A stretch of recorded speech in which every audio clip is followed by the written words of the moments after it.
राधे प्रिय दर्शकों आज की कहानी कौवा और कोयल की है। आइएगा कहानी को शुरू करते हैं। कहानी शुरू करने से पहले यदि आप हमारे चैनल पर नए हैं तो वीडियो को लाइक और चैनल को सब्सक्राइब जरूर करें। तो आइएगा कहानी को शुरू करते हैं। कहानी के पिटारे से आज हम उसके लिए बहुत ही अच्छी कहानी लेकर आए हैं। आज हम आपको कोयल और कौवा की कहानी सुनाएंगे। इस कहानी से आपको ज़िंदगी के बारे में बहुत ही अहम सीख सीखने को मिलेगी, इसलिए इसे पूरा ज़रूर सुनें। आइएगा कोयल और कौवा की कहानी के लिए सुनाते हैं। तो बहुत समय पहले की बात है। एक बहुत ही बड़े जंगल में तालाब के किनारे एक आम का पेड़ था।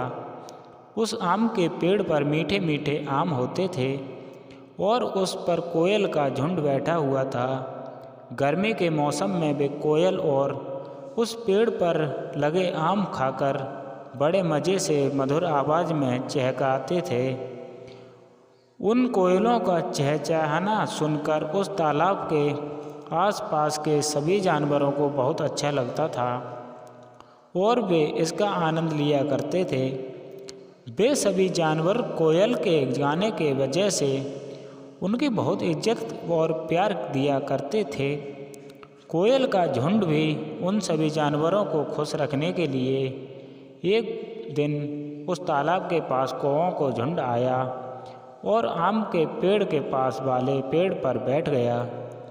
उन कौवों के झुंड ने ये देखा कि जंगल के सभी जानवर कोयलों के चहचहाने की वजह से बहुत खुश रहते हैं और उनकी बहुत इज्जत किया करते हैं। और ये देखकर कोयल के झुंड को कोयल के झुंड के प्रति जलन होने लगी। उन्हें कोयल के झुंड का जानवरों के द्वारा प्रसन्न किया जाना अच्छा नहीं लग रहा था। हर दिन उनका यह दृश्य जलन बढ़ता ही जा रहा था, परंतु ये सोचने लगे कि वे कभी भी कर सकते हैं कोयलों के झुंड को यहाँ से निकाला जाए और भगा दिया जाए, ताकि जानवरों के बीच अपनी इज्जत को बढ़ा सकें। तब कौवों का झुंड जंगल के दूसरी तरफ के पेड़ पर चला जाता है और इस पर उपाय निकालने लगा कि कैसे कोयल के झुंड से छुटकारा पाया जा सके।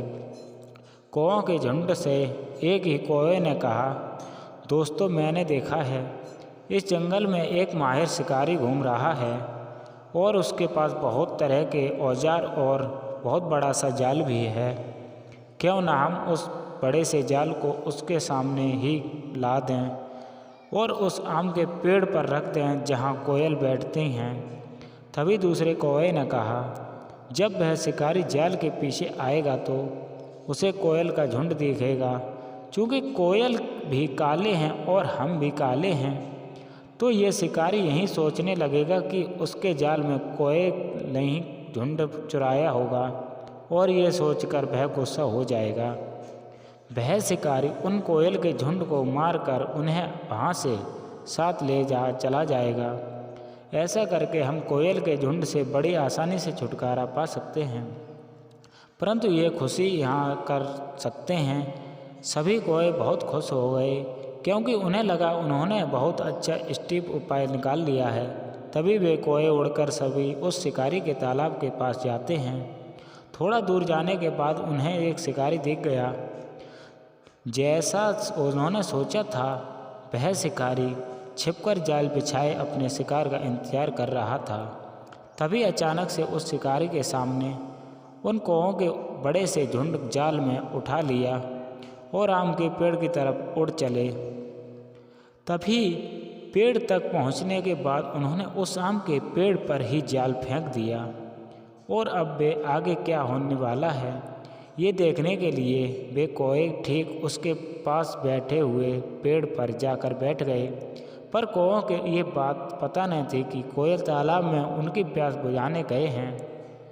जब जाल को ढूंढते ढूंढते शिकारी भी वहां आ पहुंचा और उस आम के पेड़ पर पहुंच चुका था, तभी उसने देखा कि एक तरफ पेड़ पर उसका जाल पड़ा है और दूसरी तरफ कौवों का झुंड बैठा हुआ है। शिकारी ने यह सोचा कि उसके जाल को इन कौवों ने ही चुराया है, तो उसे बहुत ही गुस्सा आ गया और कौवों के ये काफ़ी भयंकर से पड़ गए। शिकारी ने गुस्से से कहा, इन कौओं को तो तेरी नाक के दम कर रखा है, मैं इन सभी को खत्म ही कर दूंगा, किसी को नहीं छोड़ूंगा। यह कहकर शिकारी ने कौओं के झुंड की ओर तीर मारा।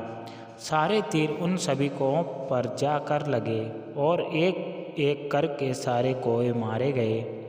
कौओं की ये व्यवस्था होने के कारण उनका कोयल के झुंड के प्रति जलन और ईर्ष्या था। ये बात उन्हें समझ में आती तब पे उन्होंने अपनी जान गंवा ही दी।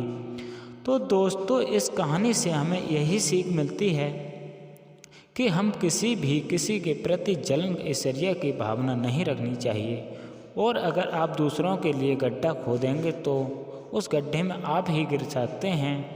इसलिए दूसरों का बुरा करने के बारे में सोचने से अच्छा है कि आप खुद को अच्छा बनाएं। और इस कोयल और कौवा की कहानी को पढ़ने के बाद आपको समझ ही गए होंगे कि हमें क्यों दूसरे के बारे में बुरा नहीं सोचना चाहिए। अगर आपको ये कहानी बहुत ही अच्छी लगी हो तो दोस्तों, तो इसे अपने दोस्तों के साथ शेयर कीजिए, और ख़ास कर ये बच्चों को कहानी ज़रूर सुनाएं, क्योंकि बचपन में ही बदलने का समय होता है। तब आप अपने बच्चों की अच्छी बातें सिखा सकते हैं। तो ये कहानी आपको अच्छी लगी हो तो प्यारा सा कमेंट, अपना नाम ज़रूर भेजें हमें, आप कहाँ से हमारी कहानी सुन रहे हैं, और चैनल को सब्सक्राइब ज़रूर करें। धन्यवाद। तो मिलते हैं अगली वीडियो में।